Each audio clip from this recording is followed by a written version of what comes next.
Hallelujah.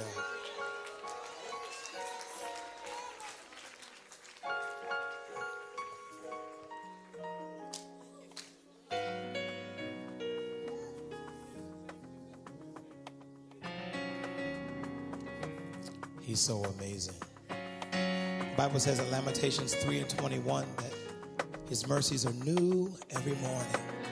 He's faithful and true. He gives us grace for every assignment. So no matter what your assignment is, worship leader, God gives you grace for it. Yes, he does. Yes, he does. Good morning, Mechanicsville. How you doing this morning? This is Don Curtis, and this is another day. In fact, God has been good to us all week long, but this is another day that the Lord has made for you and for me. We're going to rejoice and be exceedingly glad in it. Yes, we are.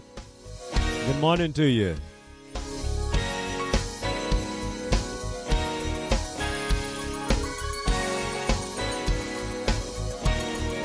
Yes, good morning, Washington, D.C., and Indianapolis, Indiana. Yes, good morning to those that listen to us in Graysonville, Maryland. Good morning to you. Yes, all we out on the West Coast, San Jose, California. Good morning to you. Yeah, Centerville, Maryland. Good morning to you. Yeah, we've gotten some new listeners in the great state of Florida. Yes, Palm Coast, Florida. Good morning to you. Listeners in Flagler Beach, Florida. Good morning to you. London, England. Good morning to you. Yes, indeed. Wagonbarrow, England. Good morning to you. Yes, listeners in France and in Saudi Arabia, Canada, and Mexico. Good morning to you today. Yes, good morning. Good morning. Waldorf, Maryland. Good morning to you. La Plata, Maryland. Lexington Park, Maryland. Yes. California, Maryland. Good morning to you. Yes, he's amazing. Yeah, let's talk about his love and his grace for you and for me. It's sufficient. And it's true. It leads us straight to freedom.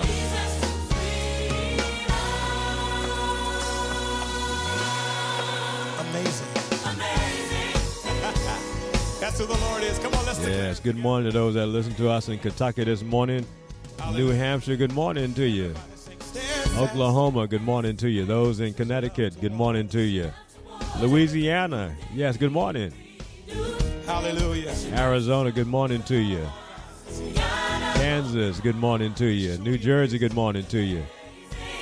Nevada, good morning to you. Those that listen to us in the great state of Massachusetts, good morning to you. Yeah, the great state of Washington, Redmond, Washington, good morning to you. Illinois, yes, where the Windy City, Chicago is located. Good morning to you.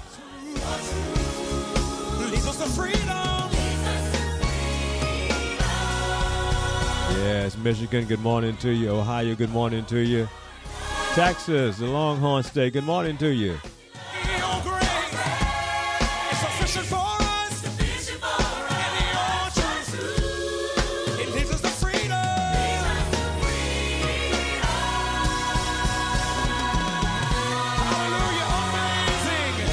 Yes, North Carolina, good morning to you. And Georgia, those that listen to us in the great state of Georgia, good morning to you.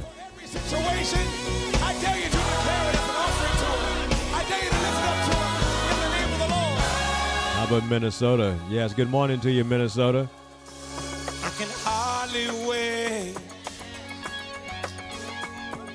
till that day. Yes, Alabama, good morning to you. Oregon, good morning to you as well. Pennsylvania, top of the morning to you.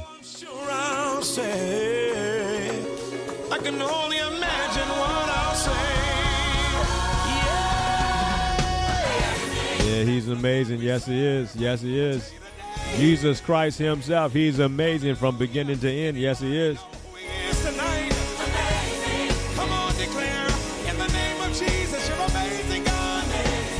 Hallelujah. He's amazing. Yes, he is. Tell somebody, the word of the Lord says we overcome by our testimony. Tell somebody, my God is amazing. He's strong and mighty. He's faithful and true. Hallelujah to Jesus. And we celebrate him in this place. Hallelujah. He's amazing. He's amazing. That's the God we serve. I love him so much. I love him so much. Hallelujah. Celebrate him where you are. He's amazing. Hallelujah, Jesus. And we give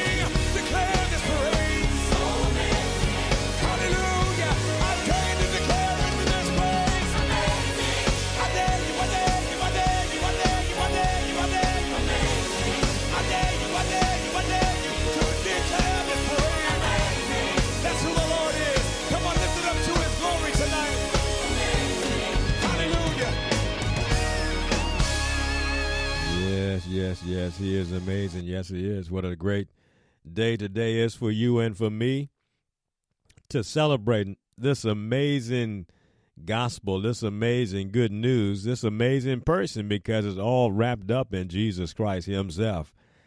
And I tell you, what a great, great honor it is for you and for me to respond to his invitation, his invite to you and to me, to every single one of us. In fact, to whosoever will. He's no respect of persons whatsoever. No. It's open to every single one of us, and I'm so glad about that. Yes. My only qualification was that I was in need of him. My only qualification was that I was human. The only qualification was that I was a sinner, but I just give God thanks and praise that he reached down. Yes, he did. And he picked me up out of that miry clay. Yes, he did. I tell you, my life hasn't been the same since Jesus Christ entered into my life, since he awoke me out of my darkness into the marvelous light of his grace and his love towards me. My life just has not been the same. What about you? Can you say that about your life? I know you can. If you met Christ. Yes. He is something else. I tell you, he is amazing. You know what else is amazing?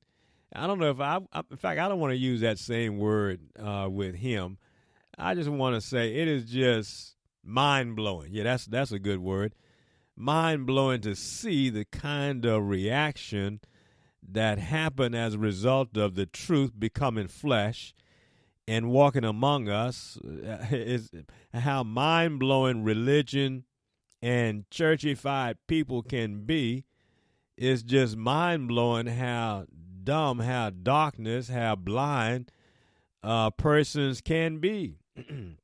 And I'm not talking about people outside of the church, so to speak, people who don't even have any yearning at all towards God, but I'm talking about people who are in authority, people who maintain the religious traditions. Yes. It has always been that way. Jesus, when he confronted the Pharisees, he said, look, you guys killed the prophets. That's what your fathers did. Generations before you, the prophets that God sent, that my father sent to prophesy about this great salvation concerning me. Guess what? Y'all didn't receive them at all. In fact, you killed them. He said, now here I am.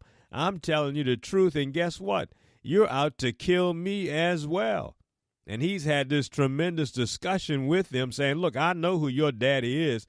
You might be saying and mouthing off that God is your father, but I'm just looking at your actions. I'm looking at your behavior. I'm looking at your attitude towards me, and there's absolutely no way that God can be your father. In fact, he said, I know who your real father is. It's the devil himself. He's the father of lies. He was a murderer from the beginning, and guess what? Just like father, just like sons. Y'all are doing his work. Yes, he stirred them up. Yes, he did.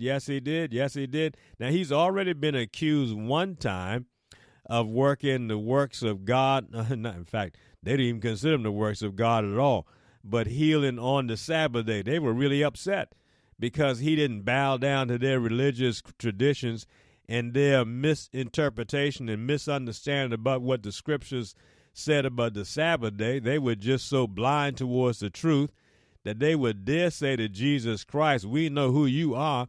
You work all these works by the power of Beelzebub. You are demon-possessed. You are the devil incarnate.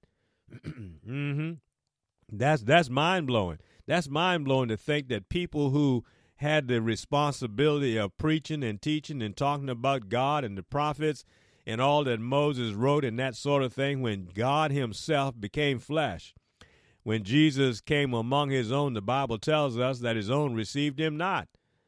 In the height of this, the epitome of this, were those who were in authority, the high priests and the scribes and the Pharisees, the Sadducees, yes, all of the teachers of the people. They were the ones that seemed to have been the blindest. It was the blind leading the blind. And guess what? It's still true today. Yes, it is. Yes, it is.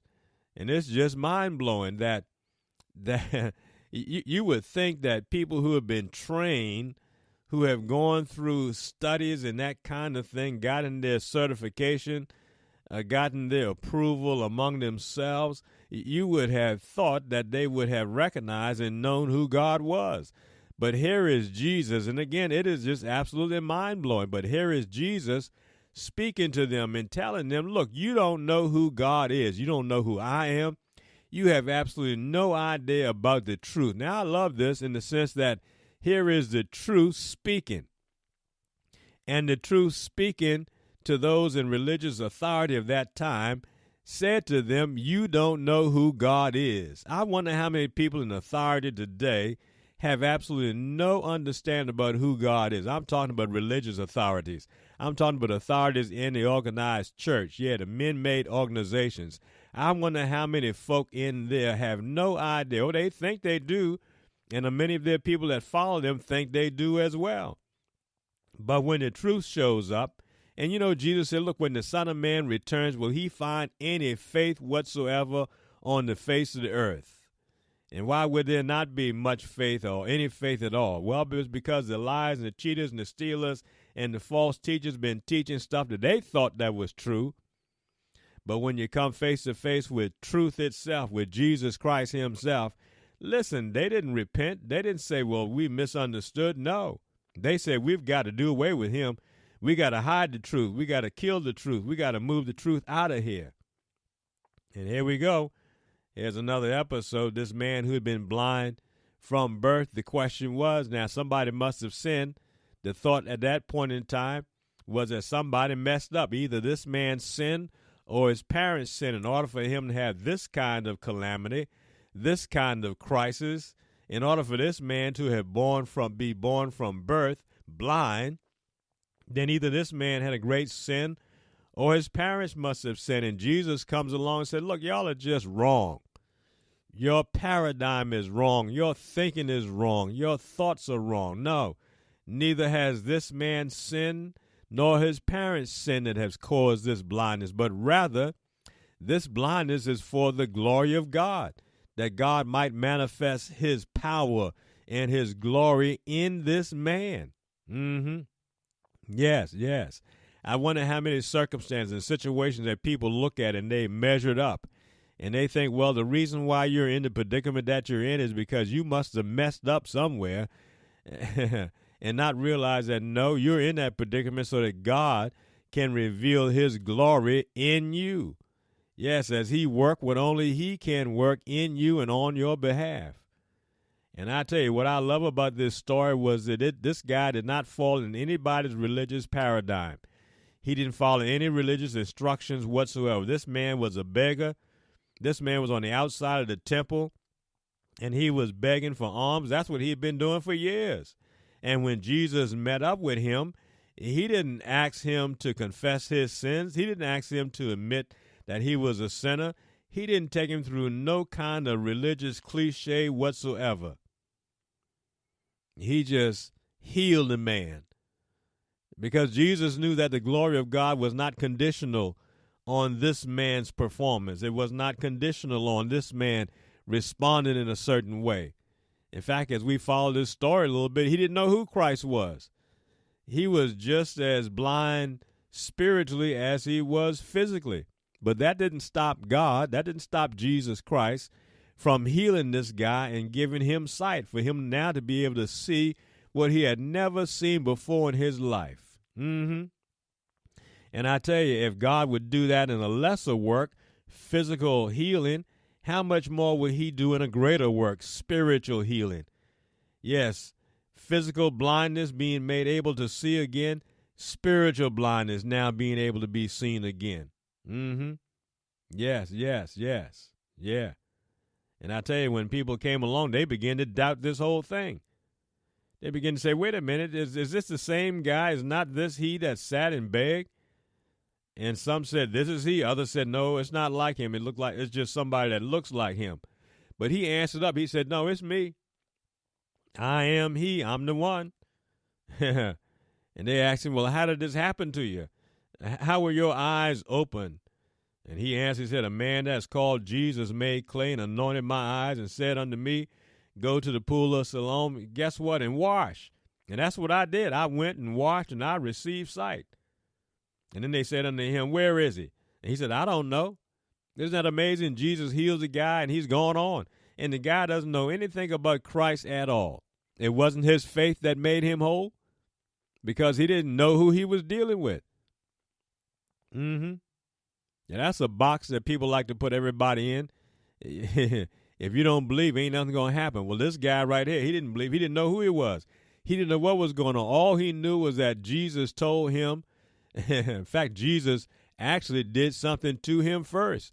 Jesus spat on the ground and made spittle out of clay and anointed his eyes with that. Didn't ask him anything at all. But after he had done that, he told him, look, go and wash. And he said, that's what he did. I just followed his directions. I just did what he told me to do.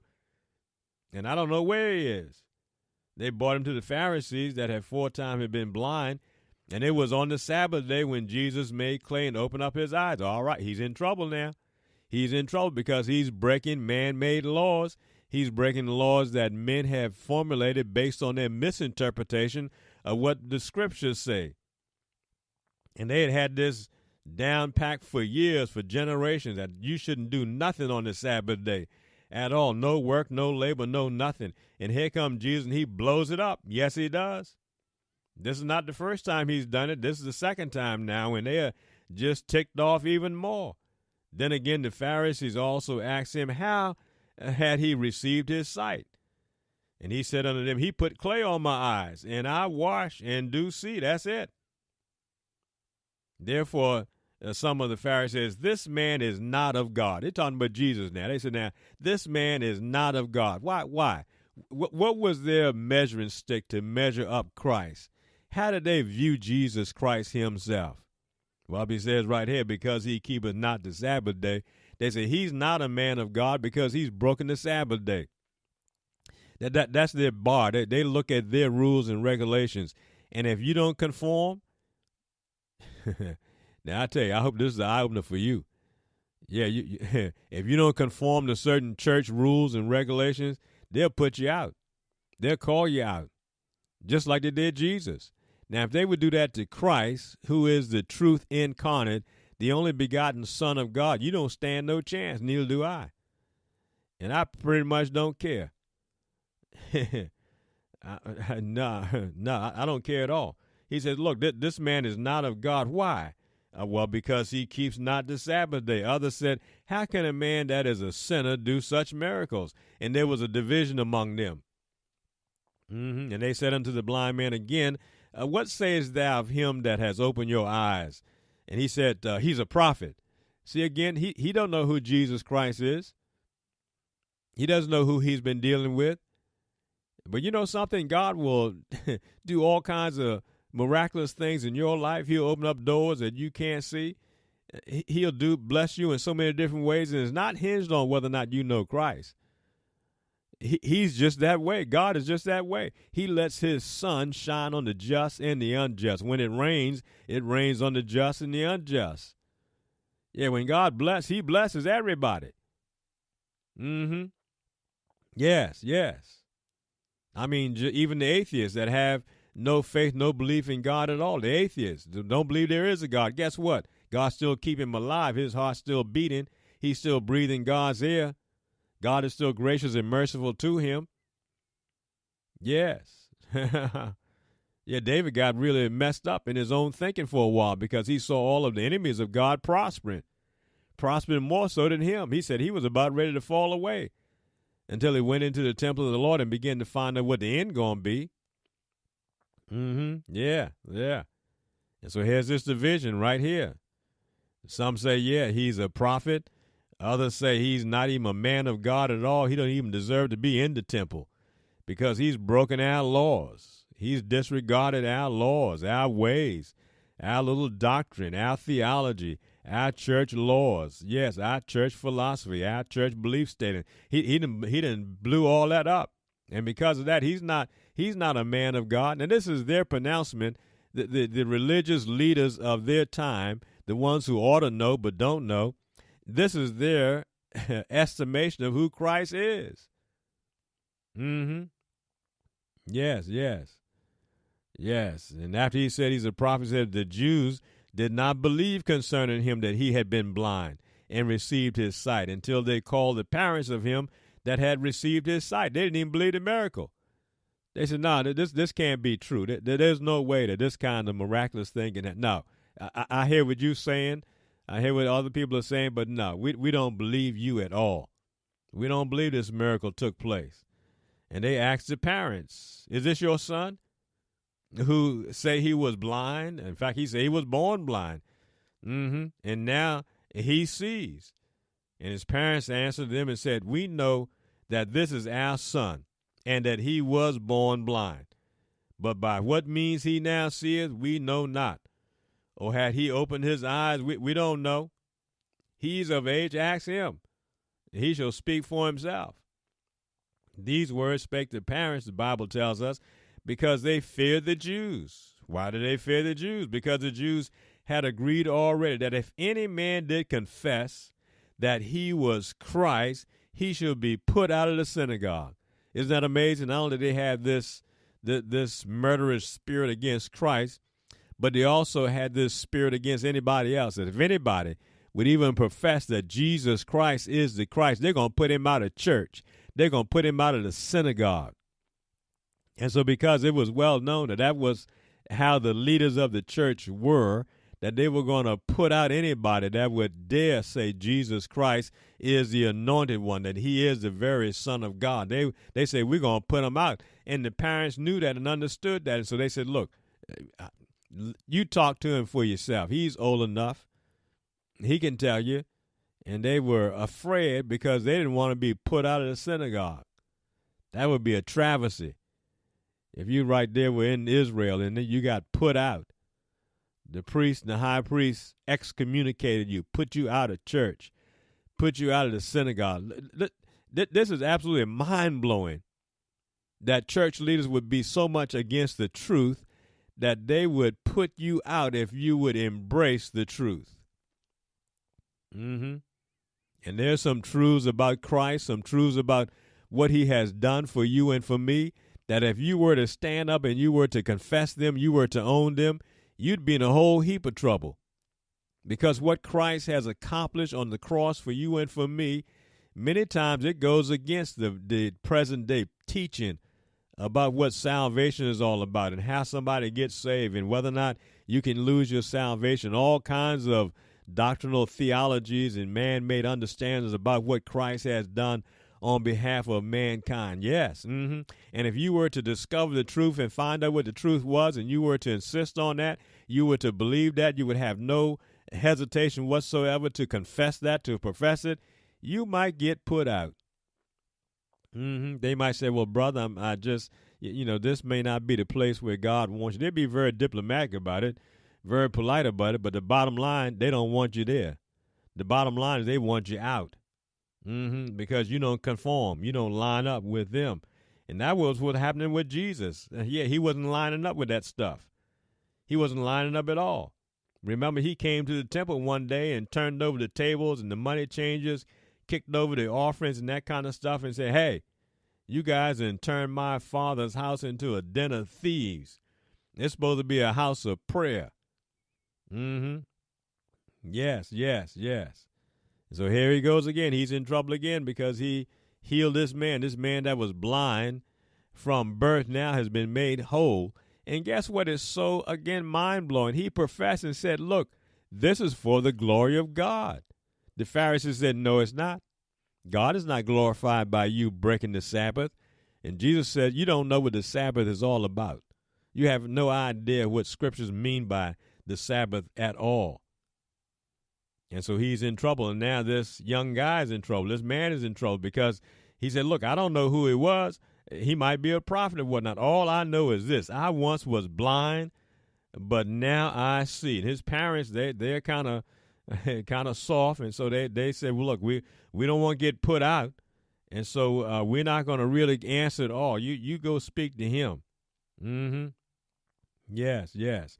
He can speak for himself. These words spake his parents because they were fearful for the Jews. For the Jews had agreed that if any man should confess that he was Christ, he should be put out of the synagogue. Therefore said his parents, he is of age, ask him. Then again called they the man that was blind and said unto him, Give God the praise. We know that this man is a sinner. Isn't that marvelous? They saying, Praise the Lord. Jesus is not it.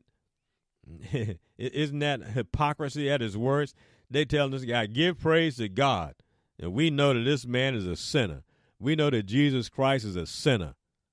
And he answered and said unto him, Whether he be a sinner or not, I know not. One thing I know, that whereas I was blind, now I see. Yes, yes. And then they said unto him again, What did he do to you? How did he open your eyes? And he answered them, said, I've told you already, and you did not hear. This guy's getting a bit bold now. He said, wait a minute, I kept telling you over and over again, what's wrong with y'all? Y'all supposed to be church leaders. Y'all supposed to be preachers and teachers. He said, wherefore would ye hear again? Will it be that you also will be one of his disciples? And when they reviled him and said, Thou art his disciple, but we are Moses' disciple. We know that God spake unto Moses. As for this fella, we know not from whence he is. That's the problem. Didn't know from whence he is. Hallelujah. Didn't know who Christ really is. I wonder how many ministers and preachers and teachers, I wonder how many people that have positions and authority and titles throughout this vast country and other countries who profess to know Christ and really don't know who he is. The Bible says in Lamentations 3:21 that his mercies are new every I know I was like that for a while. I wasn't preaching and teaching. I was going to church, but I didn't know who it was. So no matter what your assignment is, I thank God by his grace and mercy, I know now. He gives you specific. Yes, I do. He is the Christ. Because yeah, and I'd be with this man. You'd have to put me out. Praise the name of Jesus. But I'll be like Enoch. I'll just continue to walk with God and believe that he is and that he's a rewarder of those that diligently seek him. Yes, I will. What about you? What about you? What about you? What do you say about Christ? Who is he?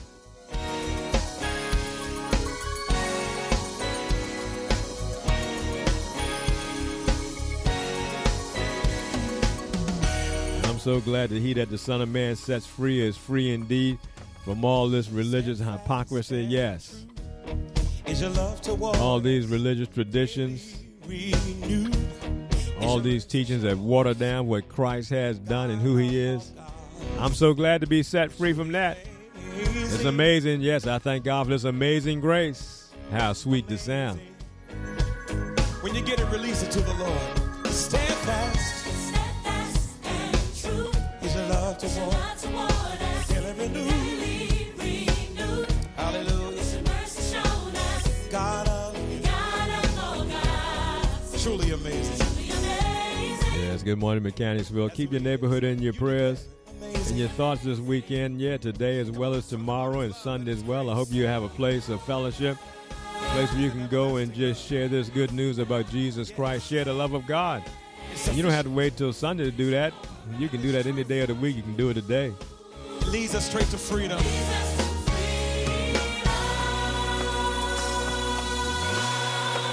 Amazing. Yeah, if you're in a place where truth is being taught, give God thanks and praise for your pastor, for those in leadership position where you're at. Yeah, give God thanks and praise for them as well. Yes. Good morning to you. Daily renewed. Hallelujah. He's the God of all gods. He's truly amazing. Make no doubt about it. He's amazing. Come on. Hallelujah. Oh, your love is an everlasting love. Your grace is sufficient for us. Your truth leads us to freedom.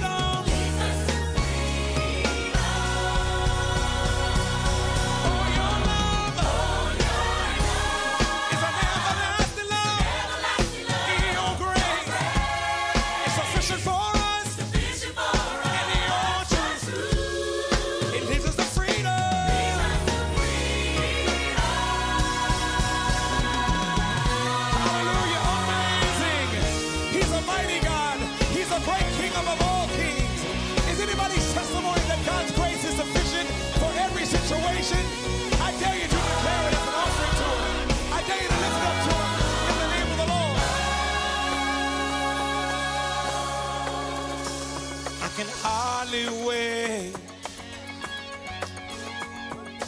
till that day.